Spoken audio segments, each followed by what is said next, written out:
Well, hello there, welcome. Getting into this romance tale, where starts with a girl named Tessa, and it is her first day at a completely new college that is somewhat distant. Her mom and boyfriend choose to take her to her new college dorm. There she is introduced to two girls, named Steph, and beside her is Tristan. It is obvious that these girls are quite sociable and very chatty. Her mom catches a whiff of some weed and steps out of there, but Tessa trails behind her and requests that she not create a scene. She guarantees to rely on her for this as she pledges to her.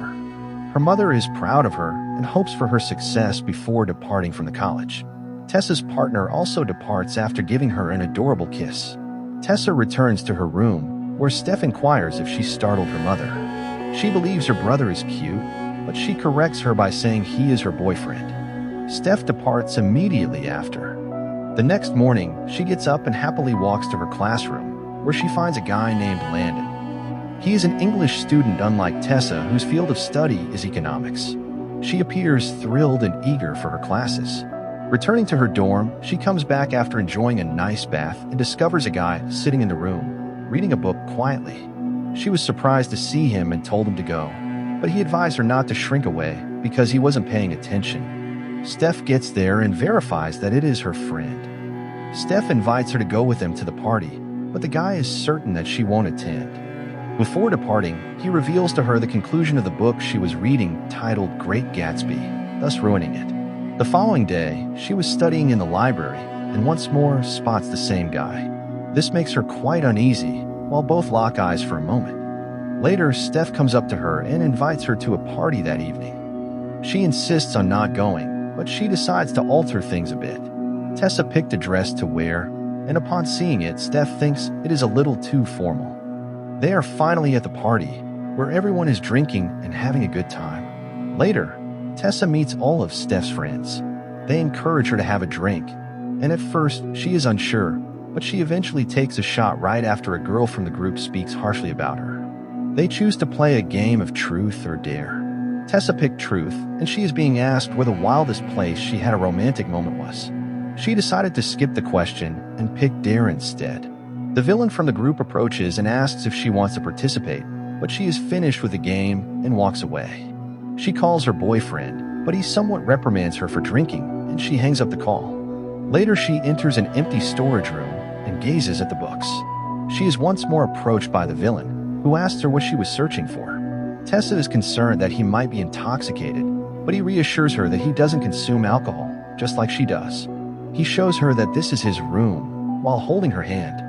He inquires if their dare is still happening. They were nearly about to kiss, but she departs after saying she can't go through with it. As she strolls back to her room, she receives a message from her boyfriend Noah, and later at night before sleeping. The following day, she attends a class and spots the same guy named Landon, then takes a seat beside him. It is shown that the guy from the party was also a newcomer, named Hardin Scott. When the professor poses a question about a love story book, he believes love is merely a trade. Everyone is programmed to want. Show the right collection of appealing characteristics, which can be activated and deactivated. On the other hand, Tessa disagrees with him that the women turned down the man in the book when mistreated in the past, which was just incredible. This continues for a while, and Hardin meets her after class and tells her that it was thrilling before he leaves. She began to complain to Landon that he is very arrogant. Right there, she is shocked to learn that Hardin is connected to Landon. His mom is seeing Hardin's dad, and they hardly get along. In the evening, Steph is getting a tattoo and invites Tessa to get one too. She discloses that Noah is the only person she has ever dated, and her mother believes they will wed someday. Before sleep, she notices Steph sharing some affectionate moments with her girl. She turns away her face. The following day, she is grabbing a coffee and is approached by Hardin. He wants to begin anew and make friends since Steph is their common friend. Hardin wants to show her a location, but she prefers to maintain her distance. She was nearly ready to walk away, but chose to continue with Hardin. They drive a short distance in his car to a spot that resembles a jungle. They stroll a bit farther, where Tessa's gaze lands on a large lake. He shares that this is his favorite spot and invites her to swim. He removes his clothes and leaps into the water. He insists on entering the water and gives her his t-shirt. He turns his gaze while she puts it on. He gently leads her into the water, and begins to enjoy. Tessa inquires about the person he cares for the most, to which he discloses himself. He inquires about her boyfriend and learns that he is a high school student who cares for her. He has her hold her breath and reveals to her a path of quiet. Hardin was gazing at her as if she were a rare, forbidden gem he had discovered. She inquired if he wanted to be friends, but he clarifies they can never be, and they begin to kiss each other passionately.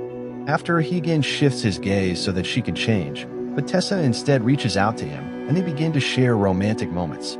Each touch she felt was causing her to breathe more quickly. Afterward, they head into a bar together.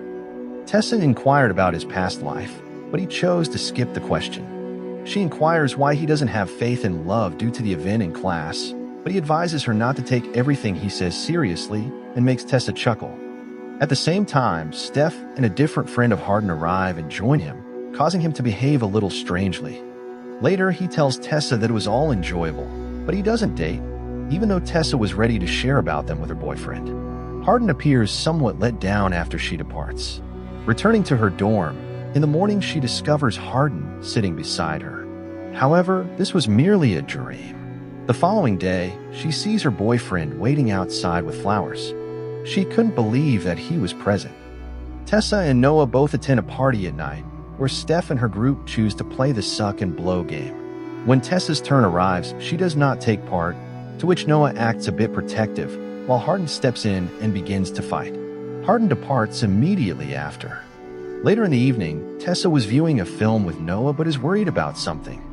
In the evening, she received a call from Landon and heads out to see her. She discovers that Hardin and Landon had a conflict, and he brought up her name as well, so she could assist him.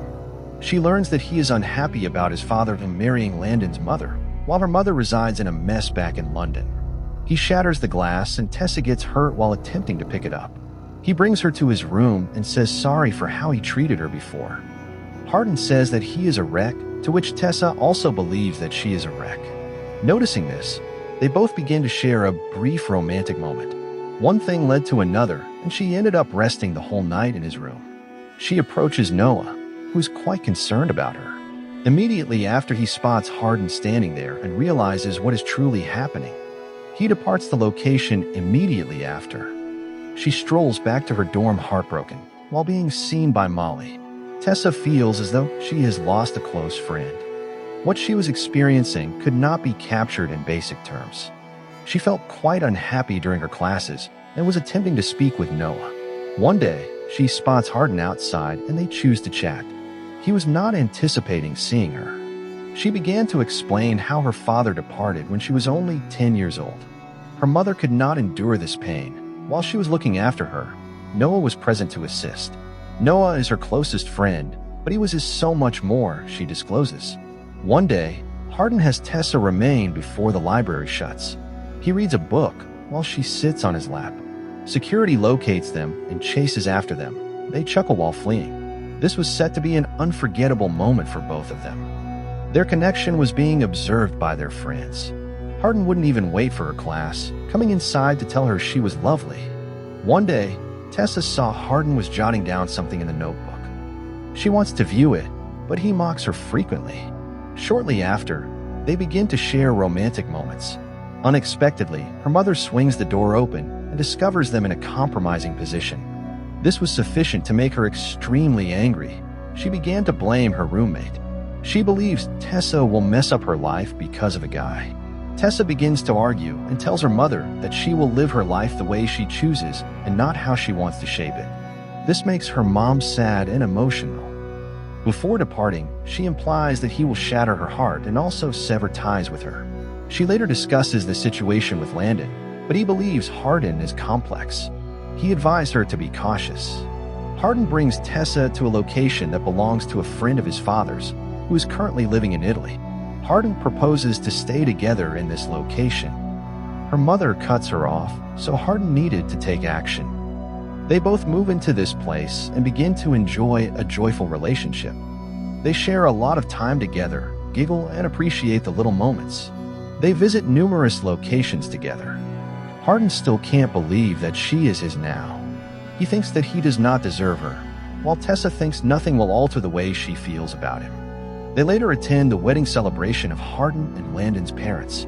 Both encounters with Landon's mom, Karen, and dad. They are happy to meet Tessa. Seeing his father with another woman makes Hardin very upset, so Tessa tries to soothe him. Hardin's dad begins to speak in front of everyone. Although he is complimenting Hardin, he informs Tessa that this is not the dad he was raised with. Even though he has transformed, some things remain the same. He began to describe a situation. One evening at a bar, his dad gets involved with the wrong people. When they return for the revenge at his home, he could not prevent them from doing something to his biological mother. Afterward, they begin to dance while gazing into each other's eyes. They enter a room where Tessa chooses to create a romantic moment. One day, Tessa is being watched with envy by Molly, and later, she begins to inquire about her boyfriend. She wants to learn more about Hardin, but Tessa does not share many details. Later, Molly sends a message on Hardin's phone that makes Tessa very suspicious of Hardin. When she asks him about what he is concealing, he tells her to trust him and that there is nothing to conceal. She is nervous and wants Hardin to call. One of her friends messaged her and asked her to meet at Videodrome and inform him about Hardin. She is in the car and sees Jade there, who informs her that he could be at Blind Bob's. There she discovers Steph and her pals. She discloses that she had been staying with Hardin off campus. Molly discloses that something is happening, but not what she believes. She shares with her a video from the day they first played Truth and Dare. Hardin had received a challenge to make her fall in love with him. After this occurs, he would simply turn it off. She couldn't believe what she saw, and she is completely stunned. He informs her that this is not the truth. It was all in the past and his feelings were all genuine. She departs without wasting any further time. Right now, Tessa is feeling the most alone in the entire world. She returns to her home and greets her mother, whom she embraces. She doesn't want to disclose what truly occurred, but she was present to express that she was sorry. Tessa also shows her affection for her and then walks away to meet Noah, who was curious about why she was there. She clarifies that she never intended to harm him. He was okay with that, and they began to laugh. Tessa returns to the university and begins to compose an email to switch her major from economics to English. Meanwhile, Hardin couldn't move past their breakup and begins to weep, picturing all the times they shared together. Later, she received an interview invitation for her internship at Vance Publishing. Tessa was seated in a lecture, where afterwards she received an envelope from the teacher. While she mentioned Hardin handed it to her and clarifies how this was more for Tessa than for herself. Tessa notices that Hardin was sketching her images in his notebook. She also reads a work from Hardin where he explains that he read hundreds of novels and only believed love was merely a fiction until he discovered his Elizabeth Bennet. He never imagined he could be completely absorbed by her, take her hands and let her guide him out of the shadows. He finally requests forgiveness. She once inquired who he cared for the most in the world. He discloses that it is Tessa.